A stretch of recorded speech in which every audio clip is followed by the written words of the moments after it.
You're listening to the Small Business Accelerator podcast, accelerating success, one founder at a time. With your hosts, Roger Bryant and Sarah Wilson. We support small business owners, the little guys. We're here to help you win in today's landscape. Join us each week as we reveal powerful strategies for small business owners that save you time and money. Because we believe every small business owner should have access to Fortune 500 style strategies without breaking the bank. Subscribe now on Spotify and Apple Podcasts to accelerate your small business success. Hey everyone, welcome back. Today we're going to be looking into scope creep. Oh, yeah. It's something that any project manager will tell you is like a nightmare. It is a beast. You sent us some really cool materials about this. Yeah. A document called Defeat Scope Creep, Automate Your Project Boundaries, and an online course called Automations Made Easy. Yeah. So we're going to be taking a deep dive into that material to figure out how to keep those project boundaries nice and solid. That sounds good. So let's start off by just like defining this beast. Yeah. What is scope creep and why is it such a problem? So scope creep is when, you're working on a project and the things you're supposed to deliver, Yeah. the deliverables start expanding, Oh, yeah. like uncontrollably. It's like that little crack in the dam, that eventually makes the whole thing burst open. Oh, man. And it can happen for all sorts of reasons, but the bottom line is just like more stuff gets added on Yeah. that wasn't in the plan, and that can lead to missed deadlines. Budgets spiraling out of control, even the quality of your final product can go down. Wow. Yeah, that's a recipe for disaster. It is. One thing your materials mentioned that I thought was a really good example was that sometimes it's not even a new feature. It's just like tweaking something existing. Yeah. But that tweak suddenly balloons into a much bigger task. Exactly. And it can have this ripple effect across the whole project. That's right. The Defeat Scope Creep document actually said that even seemingly small changes can make the whole project go off the rails. Yeah. Yeah, it's not just one giant mistake. It's these tiny little things piling up. Yep. So, okay, let's play detective here. What are some of the things that cause scope creep? Okay, let's unmask these culprits. Okay. So the Defeat Scope Creep document outlines several key causes. Okay. First one is a lack of clarity. Like imagine trying to hit a target, but the target keeps moving. Oh, yeah. That's what it's like when your project goals and the requirements are all vague. It's practically an open invitation for miscommunication and all those things that get added on later. It's like setting out on a road trip with no destination. Yeah. You might end up somewhere, but You might. is it where you wanted to go? Yeah, exactly. Oh. The next culprit we have is communication breakdowns. Okay. It's like a big game of telephone where the message keeps changing as it's passed along. Oh, yeah. When teams and stakeholders aren't on the same page, you get assumptions and unauthorized changes. So communication is key in project management. It is. You got to make sure everyone's talking. Yep. Okay. What about stakeholder influence? Yeah. I know stakeholders are super important to any project. Right. But I can also imagine that their needs might change over time. Absolutely. And those changes don't always match up with the original plan. That's right. So how do you handle that without derailing the entire project? You need a good system for managing those change requests. A way to figure out how big of an impact they'll have and to make decisions based on what's best for the project as a whole. So not just saying yes to every request, but actually like taking a step back and figuring out, Yeah, evaluating. if it really needs to happen. Exactly. Okay. And then the last thing you mentioned was change control. Yes, if you don't have a formal way to check how big of an impact a change will make, then it's super easy for scope creep to sneak in. So it's not about saying no to every change. Right. It's about having a way to assess it. Yeah. Okay, that makes a lot of sense. Yeah. Now that we know the culprits, how do we actually fight back? Okay. What are some practical strategies we can use?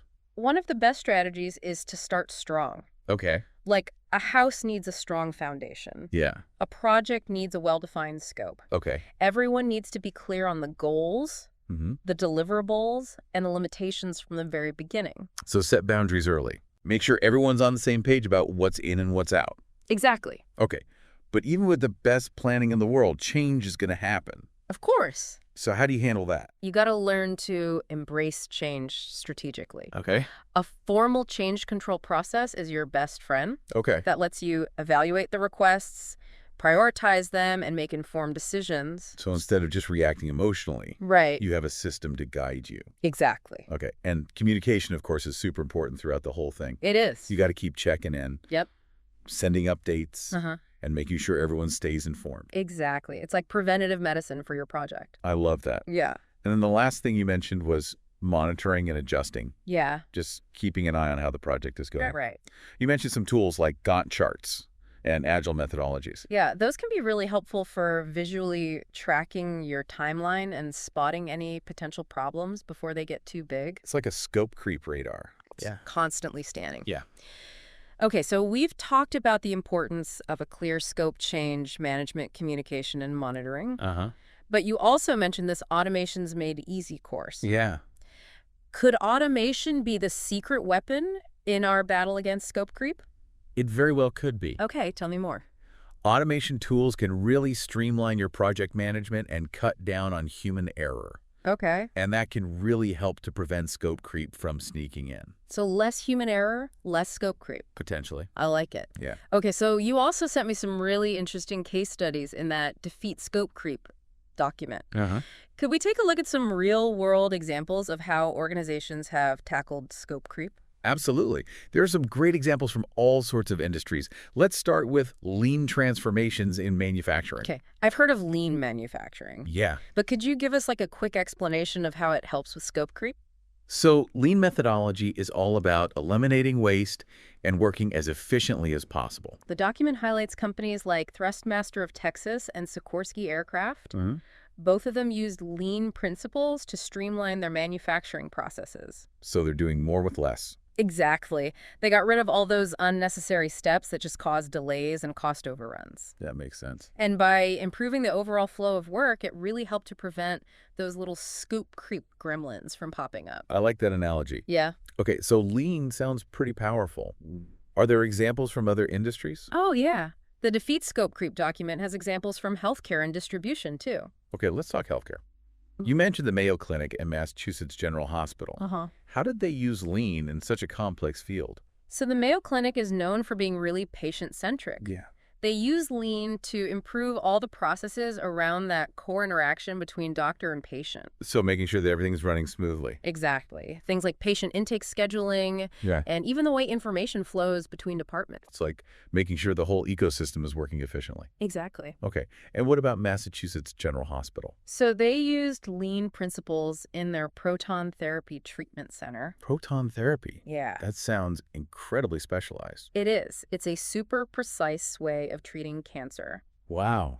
By using lean, they were able to treat more patients without sacrificing the quality of care. So even in a very specific field like cancer treatment, Right. lean can make a big difference. It can. That's really cool. Yeah. Okay. What about those distribution examples? So the document talks about two companies, Vermeer Corporation, which makes industrial equipment, Uh-huh. and O.C. Tanner, which is known for their employee recognition programs. Okay. So very different industries. Yeah, but they both use lean to optimize their distribution logistics. Interesting. So, for example, Vermeer switched from batch manufacturing to a lean replenishment system, Okay. which means that instead of waiting for a bunch of orders to pile up, Yeah. they're constantly restocking their inventory based on the demand. Oh, so they're always prepared. Exactly. That helps them to avoid delays and get their products out to customers quickly. I see. Okay. And what about O.C. Tanner? So their case study shows how important company culture is when you're trying to implement lean. Okay. They really got their employees involved in the process and encouraged them to point out areas where things could be improved. So it's not just about using tools and techniques. It's about getting everyone on board with the idea of continuous improvement. You got it. I'm sensing a theme here. Yeah. It seems like lean is more than just a methodology. Right. It's a whole philosophy, Yeah. a way of thinking. Yeah, it's a way of thinking that you can apply to anything: product development, customer service, and of course, project management. Yeah, it's like a whole mindset shift. It is. Those real-world examples are super helpful. Yeah. They really show how powerful these concepts can be when you use them the right way. They do. And they highlight a really important point. Combating scoop creep isn't just about having the right tools. It's about fostering the right mindset and the right culture. I agree. Yeah. Okay, so we've talked about the practical stuff, the systems and the processes. Yeah. But you also mentioned the psychological factors that can contribute to scope creep. Right. Before we jump into that, is there any big takeaway you want our listeners to remember from this first part of our deep dive? You know what really stands out to me is that so many of these scope creep issues come down to something we all struggle with: What's that? Communication and setting clear expectations.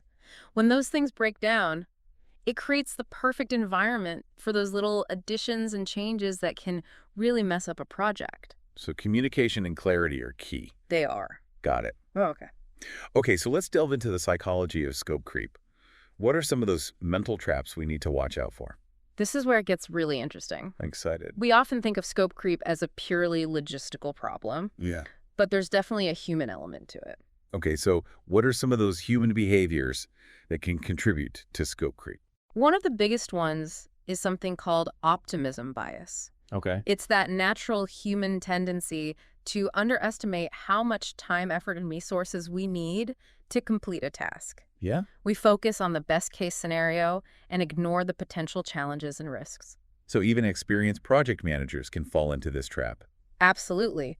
Even the most seasoned project managers can get caught up in that everything will go perfectly mindset. And that can lead to making promises that you can't keep. Exactly. That optimism bias can lead to unrealistic commitments, which sets you up for scope creep down the line. It's like when you pack for a trip thinking you wear everything in your suitcase. But then you end up lugging around all these clothes you never even touched. That's a perfect analogy. It's those little optimistic assumptions that can turn into big problems later on. Right. Okay, so optimism bias, we're on to you. What other mental traps should we be aware of? There's also loss aversion, Okay. which is basically the idea that the pain of losing something is way stronger than the pleasure of gaining something of equal value. Huh. That's interesting. How does that play into scope creep? So when you're facing a potential change to the scope, Yeah. you might be more focused on avoiding the loss of saying no to the client or stakeholder Okay. than you are on the benefits of sticking to the original plan. So you're more likely to say yes to avoid that immediate discomfort, Right. even if it means putting the project at risk in the long run. Exactly. It's that fear of saying no that can really lead you down a dangerous path. Okay, so we've got optimism bias and loss aversion. Mhm. Any other psychological gremlins we should be watching out for? There's also the planning fallacy, Okay. which is our tendency to underestimate how long it will take to complete a task, even when we have past experience to go off of. So even if we've been burned by scope creep before, Yeah. we're still likely to fall into the same trap again. It's like our brains have this built-in optimism filter that stops us from accurately assessing how big a project really is. So it's almost like we're hardwired for scope creep. In a way, yeah. It's definitely a human tendency that we need to be aware of. Okay, so we've uncovered these psychological factors that can contribute to scope creep, optimism bias, loss aversion, and the planning fallacy. But knowing about them is only half the battle. That's right. How do we actually overcome these mental hurdles? The key is to create a culture of what I call scope consciousness within our teams. Scope consciousness. Uh-huh. I like that. What does that look like in practice? It starts with awareness. Yeah. We need to make sure everyone on the team understands these biases and how they can affect the decisions we make. So if we know about them, we can avoid them. Exactly. Just being aware of our own tendencies can make a huge difference. Okay, but it's not just about individual awareness. No, it's about the whole team. Right. Creating a culture where everyone values scope management. So how do we actually build that culture? What are some concrete steps we can take? One really powerful technique is pre-mortem analysis. Pre-mortem. Yeah. Sounds kind of ominous. It's like doing an autopsy for a project that hasn't even started yet. Okay, I think I get it. So you're basically imagining that the project has already failed and then figuring out what could have gone wrong. Exactly. That helps you to uncover hidden risks and assumptions that you might not have noticed otherwise. So you're turning pessimism into a superpower. In a way, yeah. It's about using that negative energy to do something productive. I like it. Okay, so pre-mortem analysis is one tool in our scope consciousness toolkit. What else can we do? Another good strategy is to encourage a culture of devil's advocacy. Devil's advocacy. Yeah. Okay, I'm intrigued. Tell me more. It's basically assigning someone on the team to play the role of the skeptic, Okay, to challenge assumptions and to poke holes in the plan. so they're like the official voice of caution. Yeah, exactly. And it's super important to make sure that everyone feels comfortable speaking up and asking tough questions. So it's a safe space for constructive criticism. It is. The goal is to create an environment where everyone feels like they can point out potential scope creep. Yeah, so it's about changing the mindset from we have to do everything to we have to do the right things and we have to do them well. You mailed it. It's about being really intentional with your scope. and making sure that every task, every feature, every decision aligns with the project's goals. I see. So building a scope-conscious culture takes a mix of education tools and a commitment to open communication. It does? It's a journey, not a destination. That's a good way to put it. Okay, this has been super insightful. We've talked about what scope creep is, how it works, and how to prevent it. But before we wrap up this part of our deep dive, I have one more question. Shoot. We've mostly talked about preventing scope creep. Right. But what happens when it's too late? Oh. What if we're already in the middle of it and feeling overwhelmed by all these demands? That's a great question, and it happens all the time. Yeah. The important thing to remember is that even when scope creep feels inevitable, it's not the end of the world. There are things you can do to get back in control and minimize the damage. Okay, I like to hear that. The first thing you got to do is acknowledge the problem. You can't fix what you don't admit is broken. So step one, face the scope creep monster head on. Exactly. Then you got to assess the damage. How far has the scope crept? What's the impact on your timeline, budget, and resources?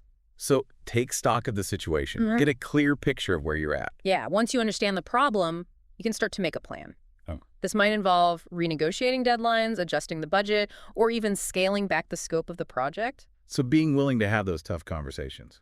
It's not always easy, but it's necessary to get things back on track. And communication is still key. Oh, absolutely. You need to keep your team and stakeholders informed about what's happening and what you're doing to fix it. Transparency is so important, especially when things aren't going as planned. It is. And it's important to remember that you're not alone in this. There are tons of resources out there to help you deal with scope creep. Speaking of resources, Yeah. that Automation's Made Easy course you mentioned earlier sounds like it could be a valuable tool. It could. Let's talk more about that in part 2 of our deep dive. That sounds good. We'll explore how automation can help us streamline our project management processes, minimize those human errors, and hopefully tame the scope creep beast for good. Awesome. See you then. Welcome back. We're jumping right back into our deep dive on scope creep. And in this part, we're going to focus on automation. It's a powerful tool that can really help us streamline projects and keep those boundaries from getting blurry. Yeah, that's right. And that Automation's Made Easy course you sent over looks like a great resource for this. It is. It's created by Martin Ebonge, and he makes a really strong case for how automation can be a game changer for anyone from small businesses to even solopreneurs, anyone who wants to work more efficiently. So it's not just for those big corporations with fancy tech teams. No, not at all. In fact, Martin argues that automation can actually help smaller players level the playing field, give them the tools to compete with the big guys. Oh, I love that idea. Okay, so what are some of the key takeaways from the course that we can use in our, fight against scope creep? Well, the first thing Martin talks about is making sure you pick the right tools for the job. There are so many automation tools out there, Right. but not all of them are created equal. Yeah. You got to find the ones that fit your specific needs and your budget. So no one-size-fits-all solution. Exactly. And Automation's Made Easy actually has this whole framework for evaluating different tools and helping you choose the ones that'll give you the most bang for your buck. Oh, that's super helpful. Yeah. Okay, so let's say we've got our automation toolkit all set up. What's next? Well, the next step is to figure out where you want to use it. You got to choose your automation battles wisely. Okay. It's not about automating every single thing you do. It's about pinpointing those tasks that are really prone to human error, or the ones that just eat up a ton of your time. So being strategic about it. Yeah, exactly. And Martin gives a really clear breakdown of those tasks, the prime candidates for automation. Things like repetitive data entry, scheduling appointments, sending follow-up emails, those kinds of things that can easily slip through the cracks when you're juggling multiple projects. Oh, yeah. I can see how that would free up a lot of mental space and time. Absolutely. To focus on, the bigger picture. So what about actually designing those automated systems? Does the course get into the nitty-gritty of that? It does, and it does it in a way that's actually really approachable. Okay. Even if you're not a tech wizard. Martin breaks down the whole process into clear steps. And he even gives you some instructions and templates to get you started. Templates? Yeah. Okay, you have me at templates. Anything that makes this less intimidating is a huge win for me. Absolutely. Okay, so can we walk through some specific examples of how we can use these automation systems to prevent scope creep? Sure. Let's take task management, for example. Yeah. You can set up a system that automatically assigns tasks to your team members based on their skills and availability. Okay. It can even track their progress and send them reminders to keep everyone on schedule. Oh, that's so much better than sending those awkward just checking in emails. I know, right? Okay, cool. But it's not just about keeping individuals on track. Right. Automation can also help you keep an eye on the overall project. Absolutely. It can flag potential bottlenecks or delays before they spiral into major scope creep issues. That's like a built-in safety net. Yeah, exactly. Okay, what about communication? Yeah, Can automation help us keep stakeholders informed? for sure. You can set up a system to automatically send regular updates to stakeholders. Okay. That way everyone's in the loop without your team having to spend a ton of time on manual reporting. Oh, that's amazing. This is starting to sound like the holy grail of project management. Yeah, it can really free up your time to focus on the stuff that actually moves the project forward. Right. And the course also talks about how automation can be used for like document review and approval processes, It does. which is a huge headache for so many projects. It is. Just chasing down signatures and waiting for feedback. It's the worst. Mm-hmm. But you can automate that whole process. You can set up a system that routes the documents to the right people, tracks the approvals, and even sends reminders if things get stalled. Oh, man, that would be a game changer. Okay. I have to admit, I'm a bit of a visual learner. Yeah. Does the course have any, like, real-world examples or demos of these systems in action? That's one of the things I really like about it. It's not just theory. Martin actually walks you through building real-world automations, Okay. step by step using popular tools and platforms. Wow. It's like having your own personal automation coach right there with you. I love that. Okay, you've convinced me. Yeah. Where can our listeners find this Automations Made Easy course? We'll put a link in the show notes. Perfect. And you know what's even cooler? The course also teaches you how to monetize your automation skills. Oh, wow. So once you've mastered it, you can actually turn it into a side hustle. That's awesome. Okay, so before we wrap up this part, Yeah. let's zoom out a bit. Okay. We've talked about lean and automation Uh-huh. as tools to combat scope creep. Right. But, thinking back to our listeners' request for this deep dive, Mm-hmm. do these tools really address the root causes of the problems they were having? That's a good point. It's important to remember that tools are just one part of the solution.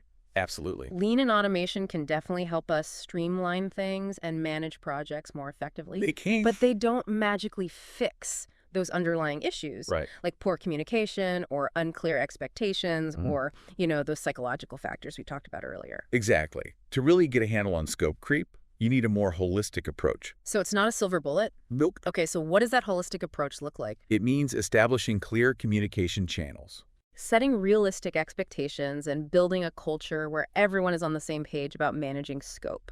And then using tools like lean and automation to support that. Exactly. It's about finding that balance between the human side and the technology. Makes sense. Okay, so listeners, remember, don't just rely on tools to solve your scope creep problems. Yeah. You got to lay that groundwork first. Communication clarity, a shared understanding of what you're trying to achieve with the project. Mm-hmm. Once you've got that foundation in place, then you can bring in those tools to help you stay on track. Absolutely. Now, in the final part of our deep dives, Okay. we'll explore some additional strategies and resources Great. that can help you build that scope-conscious culture and keep those project boundaries nice and strong. And we're back for the final part of our scope creep deep dive. We've talked about the causes, the consequences, and we've even looked at some really cool strategies for preventing scope creep, like lean methodologies and all those automation tools. Yeah. But as we discussed, tools alone aren't enough, are they? No, they're not. We need to cultivate a mindset, a culture, that helps us to be proactive about managing scope. That's right. We've got to build a scope-conscious culture if we want to have long-term success in project management. Okay, I like that. Scope-conscious culture. So what does that actually mean? What does it look like in practice? Well, it's about creating an environment where everyone on the team understands that managing scope is important and they actively work to prevent it from creeping in. Okay, so it's about being proactive, not reactive. Exactly. And that all starts with education. We need to make sure that everyone involved in the project understands what scope creep is, why it's a problem, and how it can impact the project's success. So it's like equipping everyone with a scope creep detector. Precisely. And it's not just about recognizing scope creep when it happens. It's about feeling empowered to speak up. Right, because sometimes people might notice it, but not feel comfortable saying something. Exactly. So we need to build a culture of open communication where people feel comfortable raising concerns and challenging assumptions. So it's okay to say, hey, wait a minute, is this scope creep? Absolutely. And that open communication is really the key to catching those small issues before they turn into major problems. Right. Address them early on. Yes, and that's where having clear processes and systems in place can be super helpful. Okay, so what are some practical things that project managers can do to cultivate this scope-conscious culture?